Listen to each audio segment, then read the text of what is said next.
तो क्या पवन सिंह का ये गाना फ्लॉप होने वाला है, या यूँ कहें कि म्यूजिक डायरेक्टर से लेके सब लोग फ्लॉप कराने में लगे हुए हैं। तो चलो इसके बारे में बात करेंगे। आप लोग हमारे चैनल को सब्सक्राइब करें, बेल आइकन दबाएं और कमेंट करना और लाइक भी कर देना। आपको जैसी भी वीडियो लगे कमेंट जरूर कर देना।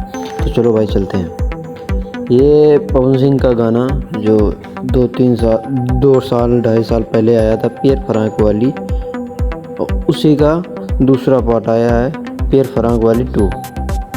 वो गाना 200 मिलियन के समथिंग है और इस गाने में इतनी वीडियो क्वालिटी तो बढ़िया है, सब बढ़िया है। ये लिरिक्स जो पियर फरांक वाली वो सिर्फ एक बार आया, कम से कम हर पंच के बाद आना चाहिए था नाम, तब जाके पियर फरांक वाली 2 होता। इसमें तो लिरिक्स ही अलग है और पियर फरांक वाली। वैसे गाना तो अच्छा है, सब बातें हैं, पर पियर फराक वाली नहीं है, ये दूसरा है। मेरे को नहीं लगता ये पियर फराक वाला है।